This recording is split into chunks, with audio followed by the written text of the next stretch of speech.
बाबा खाटू श्याम जी, जिन्हें हिंदू धर्म में बहुत ही श्रद्धा से, बहुत ही दिल से पूजा जाता है और कहा जाता है जो एक बार खाटू जी चला गया वो वहीं का दीवाना होकर रह गया। जो भी मन्नत मांगी जाती है वो पूरी ज़रूर होती है।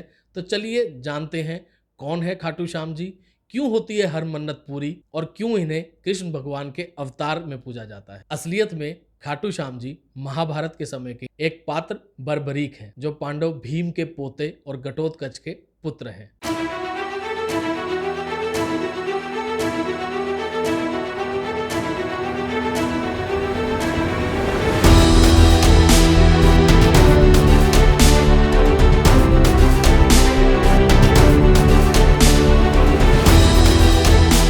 उन्हें भगवान शिव ने 3 बाण का वरदान दिया था। पहला बाण जिसे निशाना लगाओ वह लक्ष्य सूची में शामिल हो जाता। दूसरा बाण जो वस्तु सूची में नहीं उसे नष्ट कर देता।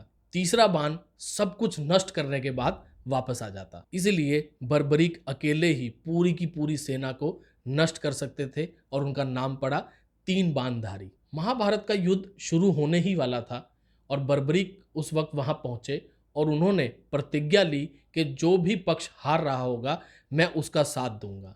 यह सुनकर कृष्ण भगवान बहुत चिंतित हो गए और ब्राह्मण का रूप धारण करके बर्बरीक के पास पहुंचे और उनसे उनका शीश दान में मांग लिया। और बर्बरीक ने बिना कुछ सोचे बिना कुछ समझे अपना शीश दान में दे दिया। लेकिन श्री कृष्ण से उन्होंने महाभारत का युद्ध देखने की इच्छा जताई और श्री कृष्ण ने उनका सिर एक ऊंची जगह पर लाकर रख दिया जहां से वो पूरा का पूरा महाभारत का युद्ध देख सके। तो अब महाभारत का युद्ध खत्म होने के बाद पांडवों में विवाद छिड़ गया कि युद्ध जीतने का असली श्रेय जाता किसे है। कोई कहने लगा अर्जुन को जाता है, कोई कहने लगा भीम को जाता है, कोई कहने लगा युधिष्ठिर को जाता है।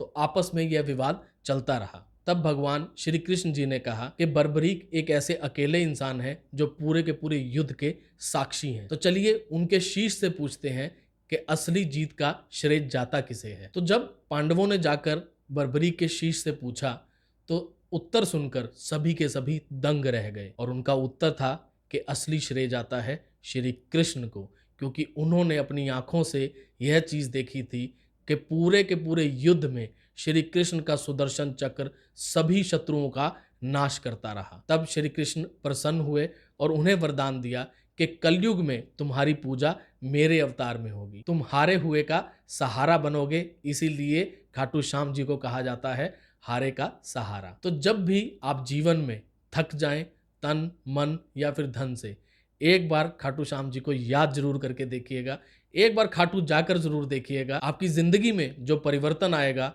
वो आप खुद महसूस करेंगे। इसीलिए कहा जाता है हारे का सहारा खाटू श्याम हमारा। तो कमेंट में जय श्री श्याम लिखकर खाटू जी के चरणों में अपनी हाजिरी जरूर लगाइएगा। जय श्री श्याम।